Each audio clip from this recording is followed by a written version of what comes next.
Krishna Krishna Hare Hare Hare Rama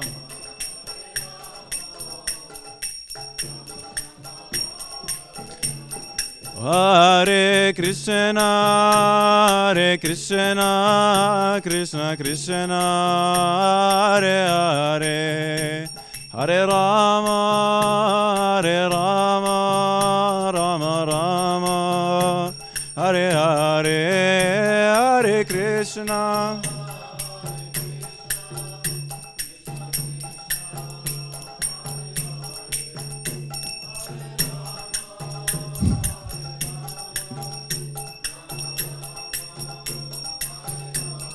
Jaya Radha Madhava Radha Madhava Radha Madhava Sri Radhe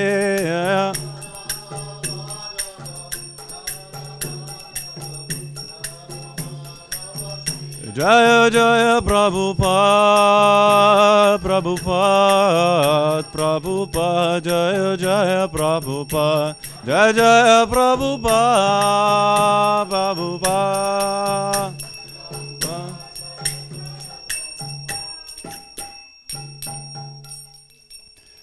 Shri Shri Radha Madhava Ki Hare Krishna. So how do you start this now? Om Namo Bhagavate. Thank you for whoever brought water. Om Namo Bhagavate Vasudevaya. Om Namo Bhagavate Vasudevaya. Om Namo Bhagavate Vasudevaya.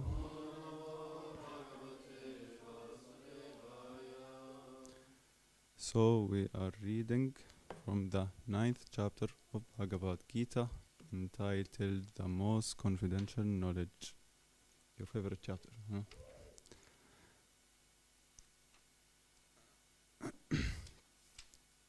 Verse number 21. It's on the board? Yeah.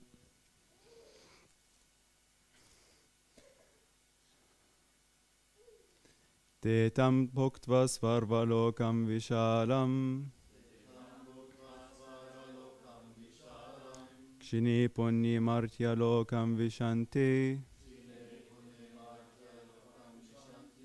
Evam traye dharmam anuprapanna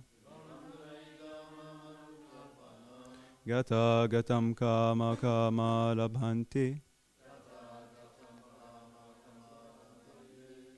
Te tam bhuktva svarvalokam vishalam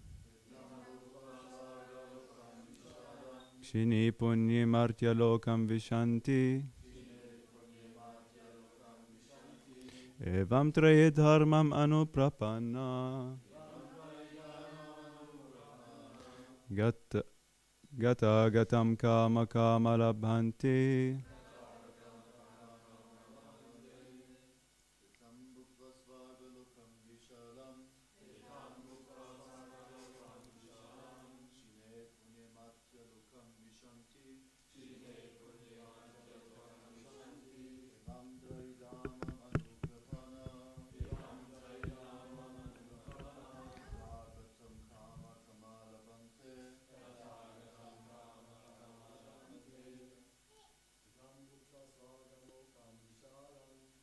Tambukva sargalokam vishalam Shineyaram bhujalokam vishanti Evam traye dharmam anuprapanna Gata gatam kama kama labhante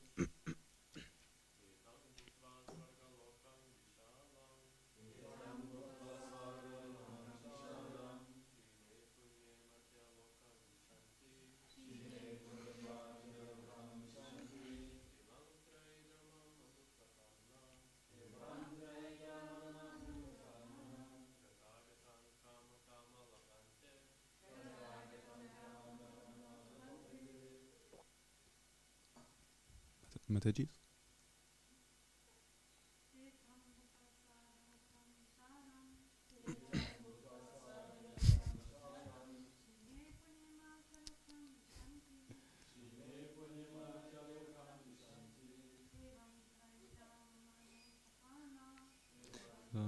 dharmam anuprapanna Gatagatam kama kama labhante. Somebody else want to try? Te. Sorry, before we start word for word, I think everybody speaks English, right? Yes. Te, they. Tam, that. Bhuktva, enjoying. Svarvalokam, heaven. Vishalam, vast. Kshine, being exhausted. Punye, the results of their pious activities. Martyalokam, to the mortal earth. Vishanti, fall down. Evam, thus. Trayi, of the three Vedas. Dharmam, doctrines. Doctrines. Doctrines. Dharmam, doctrines. Anuprapanna, following. Gata gatam, death and birth. Kama kamaha, desiring sense enjoyments. Labhanti, attain. Translation and purport by His Divine Grace Abhay Charanaravinda Bhakti Vedanta Swami Srila Prabhupada Ki. It's really difficult. I don't know how they always see with the mic here, and I always come and annoy them, put the mic in their face, but it's difficult to see with the mic. Now I understand. Translation by Srila Prabhupada. When they have thus enjoyed vast heavenly sense pleasure and the results of their pious activities are exhausted, they return to this mortal planet again. Thus, those who seek sense enjoyment by adhering to the principles of the three Vedas achieve only repeated birth and death. Purport. One who is promoted to the higher planetary systems enjoy a longer duration of life and better facilities for sense enjoyment. Yet, one is not allowed to stay there forever. One is again sent back to this earth upon finishing the resultant fruits of pious activities. He who has not attained perfection of knowledge, as indicated in the Vedanta Sutra, Janmadi Asyayata, or in other words, he who fails to understand Krishna, the cause of all causes, becomes baffled about achieving the ultimate goal of life, and is thus subjected to the routine of being promoted to the higher planets and then again coming down.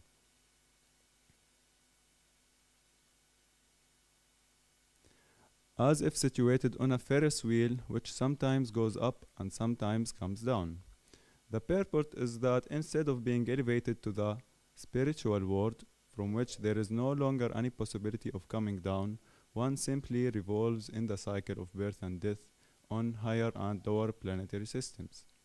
One should better take to the spiritual world to enjoy an eternal life full of bliss and knowledge, and never return to this miserable material existence. Om Ajnanatirmandasya Jnananjana Shalakaya Chakshur Amritam Yena Tasma Shri Gurave Namaha Shri Chaitanya Manubhistam Stapitam Yena Bhutale Svayam Rupa Kadamayam Dadati Svapadantikam Nama Om Vishnupadaya Krishna Prishaya Bhutale Srimati Bhaktivedanta Swami Nitinamine Namaste Saraswati Devi Gauravani Pracharine Nirvishesha Shunyavadi Paskatyadi Shatarine Vanchakalpatarubhyascha Kripa Sindhuve Evacha Patitanam Pavanibhyo Vaishnavibhyo Namo Namaha Jai Shri Krishna Chaitanya Prabhu Nityananda Shri Advaita Gadadhara Shri Vasari Gaura Bhakta Vrinda Hare Krishna, Krishna Krishna, Hare Hare, Hare Rama, Rama Rama, Hare Hare.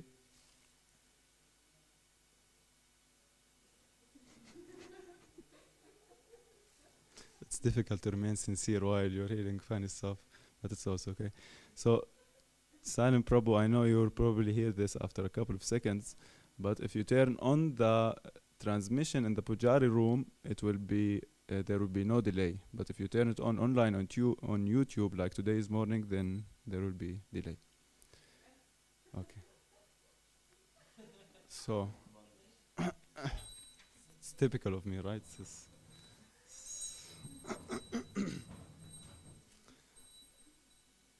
So again, the verse Tetam bhuktva svarvalokam Shri Shri Prabhupada Srimad Bhagavan ki jai. Tetam bhuktva svarvalokam vishalam kshine punyi martyalokam vishanti evam trayed dharmam anuprapanna gata gatam ka malabhanti. When they have thus enjoyed vast heavenly sense pleasure and the results of their pious activities are exhausted, they return to this mortal planet again. Thus, those who seek sense enjoyment by adhering to the principles of the three Vedas achieve only repeated birth and death. Hare Krishna. So, thank you for allowing me to speak today, and thank you Advaita Sima Prabhu and Govinda Dev Prabhu who are giving us chances to talk, mainly us neophyte devotees on the path of Krishna consciousness, or the science of Krishna consciousness, like Prabhupada used to call it. Because I noticed, like, before preparing for a lecture, it means you study, and you study the verse and everything you know related to the verse. So that took quite some time and can even be done longer time. So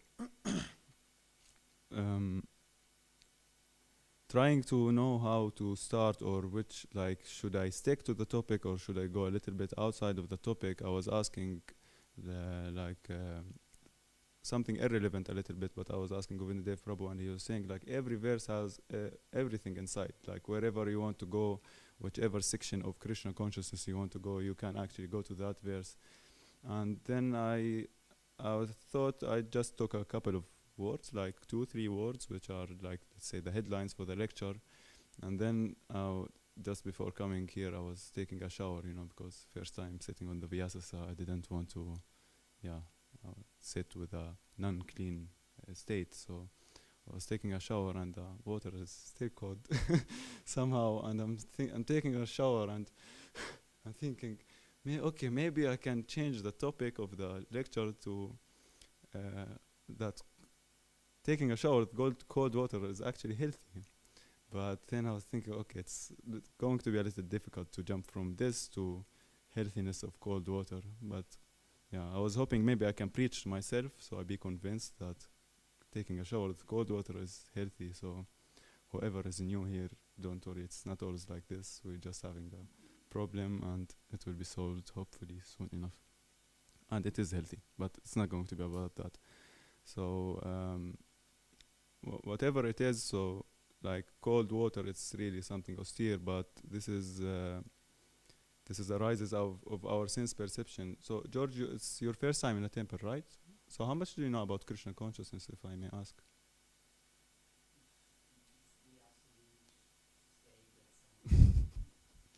Yeah, it's the only right thing in the world. Like, there was once a devotee was saying, all other religions, they say that we are the only right ones, but they are wrong. But we are the right ones because we don't say that. So we are the only right ones because we don't think that we are the only right ones. Anyway, it's just kind of sarcasm. So, okay, I'm not going to give an introduction now about Krishna consciousness, but since I'm still on the very beginning of the path, then I would speak some basics, and maybe you would be able to relate to this, hopefully, and all of you. So cold water is kind of uncomfortable, but it is said in the Bhagavad Gita that this arises from our sense perception. So meaning cold, heat, summer and winter, and all of this arises from sense perception. Matrash parsas means that it's our mind that think this is something comfortable or uncomfortable. And this is the nature of the material world. The material world is a world of duality. And the spiritual world, the spiritual realm, is the realm of the absolute, meaning even if there was heat and cold, it's still nice, let's say, but yeah, whatever it is, like it doesn't really like m- puts us in misery, let's say. So again, this misery and happiness is also arises from the sense of duality. And coming back from an Abrahamic religion background, like probably most of us here, uh, the first thing that came to my head while reading the verse is when I started reading books about Krishna consciousness, and mainly in our case, books from the founder, Acharya of this movement, Srila Prabhupada.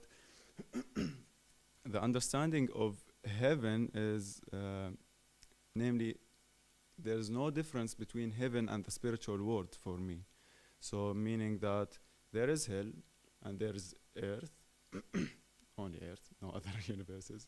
This is the basic understanding. And then there is this beautiful place that is described in many places. So, in the Bhagavad Gita and Srimad Bhagavatam, the description of heaven is very clear. That, like Krishna says here, that once going there, you enjoy, and then for a long time, but then at the end of the day, you have to come back. But in the spiritual world, which is also described in the Bhagavad Gita, once you have attained, you never return to here.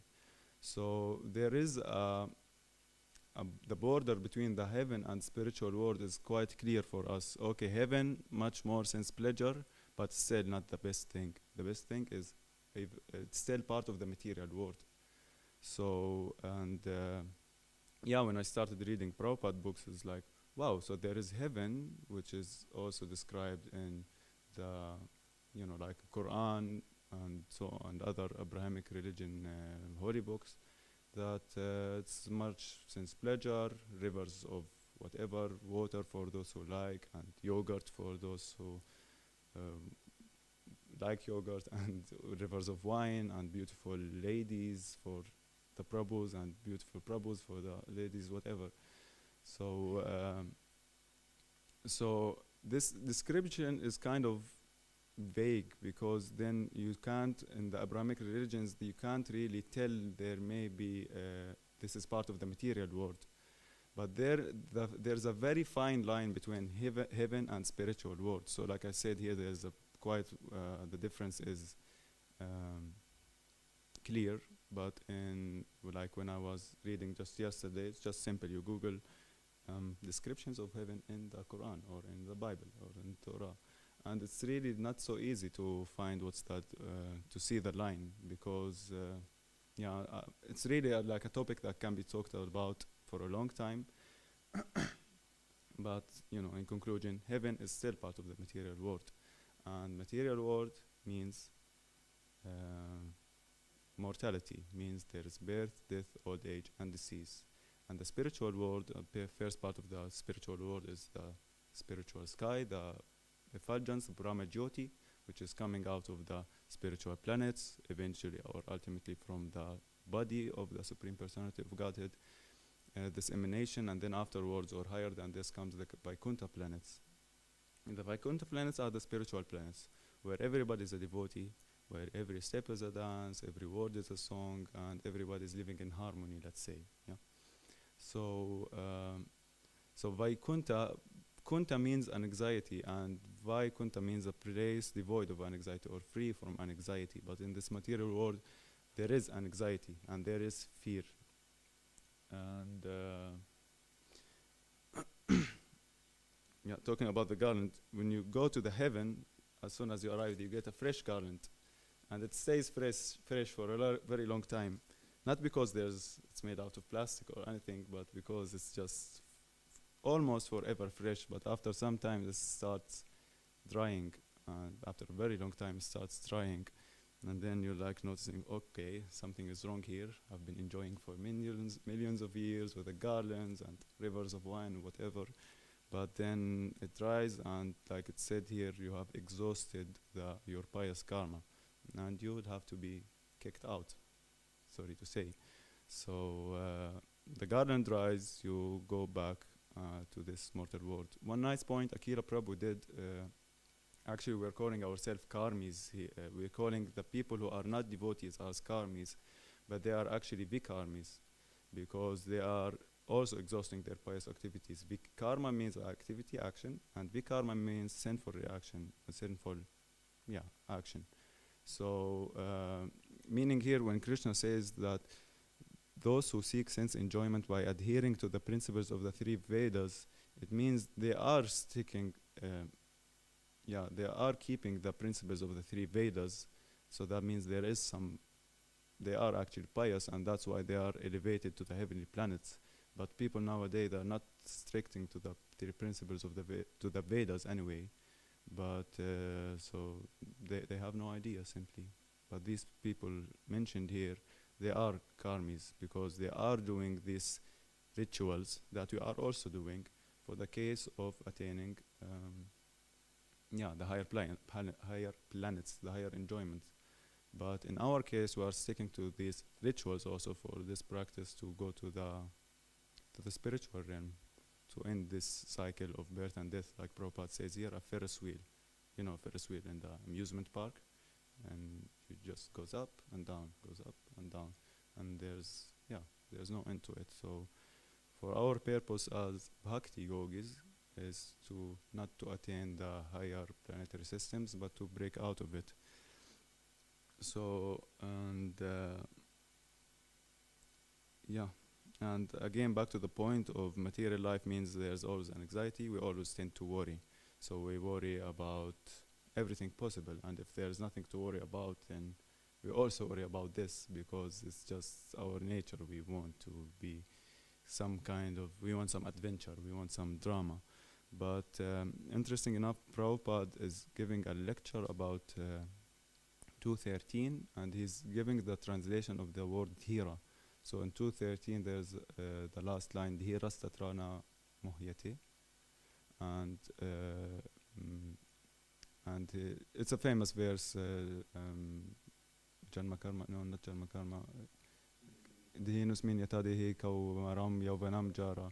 It's this first instruction, and it's said that the dhira, the person a sane person or a sober person, is not actually bewildered by these changes. The body goes from boyhood to youth to old age, and the dhira is not bewildered by this. And Prabhupada in this lecture give an interesting translation for dhira, one who is free from anxiety. So, and anxiety, like you said, it's also in this mortal world, in this material world, but you can be from it by developing the proper consciousness. So Prabhupada is mentioning two reasons for anxiety. The first one is ignorance, and the second one, let's stick to the first one. First one is ignorance, and he's giving himself as an example. You arrive in a new place, where she did in New York or in America, and you just want to take the bus, but you have no idea where to go or what to do. So there is this kind of uncertainty or fear of the future. Fear, just kind of, it's out of ignorance or out of darkness, let's say, darkness of knowledge. So the more darkness there is, the more there is this anxiety, the more there's this fear and and bodily identification, you can also say. The second reason he's giving is alien environment. So alien environment means that unnatural environment, or an environment which is hostile to our nature.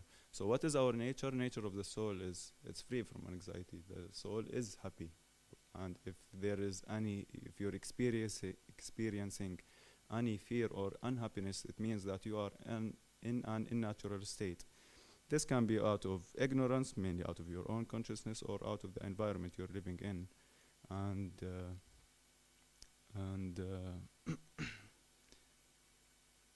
I'm already 3 minutes over time according to the new lecture times, which is good. The evening we don't want to make them too long, regardless if you have a lot of material that you prepared. So back to the point, place free from anxiety. So if you are living in an environment where there is always some kind of unnatural occurrences, which is this material world, actually everything is happening is almost unnatural. That's why probably we are here in Devotee Association, because we are trying to have the atmosphere where it is more natural for the soul, mainly the atmosphere of service. and not the atmosphere of self-centeredness. So when you are put in this place, in an environment which is proper to your soul, which is in accordance to your soul, then actually this is one of the reasons of anxiety is gone. And the first one is ignorance, which in our case, by the mercy of our association of the senior devotees, of our guru, and of Srila Prabhupada, by reading his books, ignorance is not a problem for us, but we need to see that we are actually in an environment free from anxiety, an environment where everybody, where we're like living like actually we are in the spiritual world, mainly Krishna is in the center. So that's where we derive our happiness, because our happiness does not come from sense enjoyment. If we are doing this for the purpose of sense enjoyment, then we are like the followers of the three Vedas. We're doing this in order to reach higher sense enjoyment. But a bhakta, Gaura Bhakta, Krishna Bhakta, a bhakti devotee knows that no, my enjoyment is not coming from kama, it's coming from bhakti. So there are two types of bhava, it is said. Bhava means state of consciousness, and there is the kama bhava, and there is the bhakti bhava. And we should aim for changing this bhava, this consciousness of ours, this mood, to bhakti bhava, from kama bhava to bhakti bhava. And the way to do this, we already have it. Somebody knows? Sadhana. Sadhana means eternal investment. So our sadhana means change of the heart. And we are trying to change our hearts from self-centered kama bhava means desire to enjoy, to bhakti bhava, desire to serve. Why are you laughing? So, he needs quite loud. I can only guess who's that. So, and for that we have the perfect atmosphere. We are living in the temple. Prabhupada says in one purport in the 4th canto, living in a forest is definitely like is in sattva gun. He was mentioning this, I think, in relation to somebody's went to renunciation in the forest, and he's saying living in the forest is sattva gun, living in the city is rajagun, passion, and living in a brothel or a place for drinking, like, I don't know if you watch movie, there's a bar, and above the bar there's the house of the owner of the bar, and living this in such a places is tamagun, is a place of ignorance. But living in a temple is like living in Vaikuntha. It's as good as living in Vaikuntha. It's a place where it's free from anxiety, and if we are feeling anxiety, it's just due to our consciousness. So, with that I would like to end. Let us see that we are all have a good association, a good appreciation for each other, and a good sadhana that will change our consciousness to the original natural consciousness, which is what we call Krishna consciousness. So Krishna consciousness is a consciousness. It's nothing new. It's just the same thing with the proper consciousness, the desire to serve the other. And from there we derive our happiness. We don't derive our happiness from, at the end of the day, it's more important you go and you check yourself. Did I derive my happiness today from sense enjoyment, or did I derive it from bhakti yoga, from serving others? And that's our purpose, to have complete, absolute taste and pleasure while serving other devotees, serving the whole world, by trying to do some spiritual welfare activities, and by serving Narasimha Dev here in our case. Tat Sat. Any question? Questions, comments? Advaita Prabhu. Tell me. What was?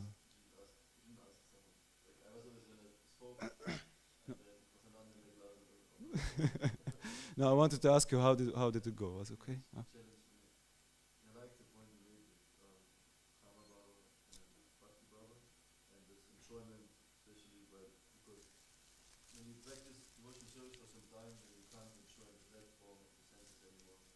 Enjoy, but actually you don't enjoy it, No.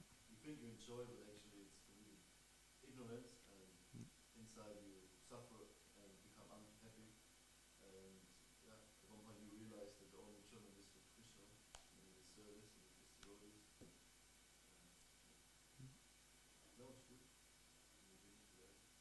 Arvind Prabhu.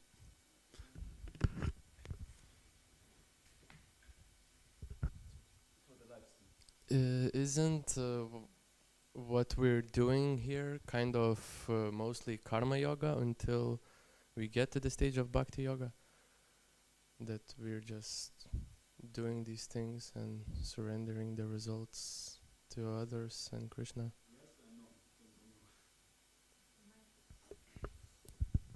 The question is it what we are doing isn't karma yoga and not bhakti yoga? So what's the difference between karma yoga and bhakti yoga at the beginning? Karma yoga is that, my understanding, okay, now we're getting to speculation, not to the notes of Guru Maharaj and Prabhupada. Karma yoga is, we had the Society of Karma Yoga in Jordan, you know, and they call themselves karma yogis. And it's good because they're trying, you know, to dig inside the reasons of karma, how do you call it? Yeah, it's called digging. You see what's the certain root cause of certain karma, either from this lifetime or past lifetime, and you try to solve this. And karma yoga means that when you're doing activity, yajna arthat karmanon yatra lokoyam yagna lokoyam karma bandanaha. It means that when you're doing work, you're offering it for Vishnu. And every work should be done for the pleasure of Vishnu. Otherwise, work karma bandanaha. Bandhana is same as bond. It bonds you to this world. So yeah, we are doing also karma yoga, but with the proper consciousness, with Krishna consciousness, with the proper bhava, meaning we are putting also emotions in it. So emotion here is the main thing, because this is our movement is a movement of emotion. You know what's the root word for emotion? Emovera. It means emovera. Yeah, I think. Oh, you speak Latin, yeah. Emotion, yeah, emoveram. It means motion, in motion, to put something in motion. So we are putting our activities in motion towards Krishna, and we're not putting them still kind of. Yeah, I just want to get. This is also a transcendentalist. A transcendentalist is somebody who wants to get out of the grip of this world to the transcendental realm, and yeah, but it's not our case just to be free from karma. Our desire, our hope is to please Krishna, and this is something natural, but it takes time to genuinely develop in our activity. Was that okay? Thank you, Bashar, for this wonderful lecture. And I just wanted to add that we learned in the Bhakti Shastri with Ananda Krishna Prabhu that we actually do buddhi yoga, that we do karma yoga with gyan, so that we have the proper knowledge about this world, about the relations between your actions and your doing in the world, that you reflect yourself properly for which reasons you do, etc. That this has this Krishna consciousness, that you do not only offer the fruits of your work to Krishna, but you do it in the right consciousness also that the more, that's the magic for me as far as I understood, that whatever action you perform, you can dig deeper in it with your consciousness by relating it more and more to Krishna. That you see it in the work, that you offer it to him, that you by doing experience maybe your own shortcomings or anarthas, and the more you are focused on giving everything to Krishna and doing it for Krishna, it purifies yourself, and pure spiritual emotions can arise. That's what I understood from Bhakti Shastri, and I wanted just to add. Yeah, the main thing is Krishna is there. In our activities, there is Krishna. And if there is no Krishna, then I don't know if you can call it Bhakti Yoga. Thank you for the addition. Smartavya satatam Vishnu. Vishnur. Vismartavya na jatuchit. This verse, I told you I'm doing this course, seminar, to get eventually my pranam mantra. So the first verse we learned is this Smartavya Satatam Vishnu, and it's not a very common verse. It's from the Padma Purana, which was spoken also in Madhya Lila, Chaitanya Charitamrita. And it's funny, once I came late to the lecture of your Guru Maharaj, and he was sitting here and quoting it. And I'm like, wow, I know this verse. So it means remembering Krishna. Krishna is the origin of Vishnu. Remembering him and never forgetting him. All the rules and prohibitions mentioned in the Shastras should serve these two reasons. Again, these two reasons, remembering Krishna and never forgetting him. And we have this instruction in the Bhagavad Gita, Man mana bhavamat bhakto. Means that whatever we're doing, we are remembering Krishna. And if you are not remembering Krishna while doing whatever, waking up morning early, chanting, standing in front of the deity, if you don't remember Krishna, then it's not as much as powerful. Prabhu. Yeah, thank you for quoting this verse. I didn't know about this verse, because it always says there's only one rule in Krishna consciousness: to always remember Krishna and never forget him. Yeah. So it's based on Shastra. Yeah, it's based on Shastra. So you can send me the verse, please. Sure. And yeah, we practice karma yoga, but because we're in a temple in a spiritual environment, it's karma mishra bhakti. So it's mixed karma and bhakti. And bhakti would be like if you wake up in the morning and you can't wait to see Lord Nrsimhadev, like we're longing for him to see him, or if we cook for him and you like, I know devotees sometimes almost in ecstasy, starting to cry during cooking because the whole day in the kitchen, or you're like if you get spiritual emotions. Or burned out. Burned out. Oh, I'm tired of this. I mean, I don't speak. It's not me. I can't just say it's not me. But on the other hand, if I do the service, I do my Kama Mishra Bhakti. I don't like to stay in the kitchen for 10 hours. It's not my taste. But I'm so purified after when I go in the temple that I can sing and cry for Krishna. Yeah. And then it's the kirtan is a different experience. It's like wow, this is Bhakti Yoga, you know. And Adipurusha Prabhu always says in Bhakti Shastri, he said, whatever I taught you now, forget about all the verses, forget about all I taught you. The only thing you should remember is whatever you do for Krishna, set the intention. To always remember Krishna, I do this for you. I offer this to you. And then it's bhakti, even the small change in the consciousness. Yeah. So we're all karma mishra bhaktis, we're not pure bhaktas. Bhakti means ananya bhakti, only bhakti, nothing else. And yashila. Yeah, so. Yeah, very nice. Thank you. Set the intention. Thank you. Srimad Bhagavad Gita ki. Gaura Bhakta ki. Jai. Thank you for your attention. Srila Prabhupada ki. Ich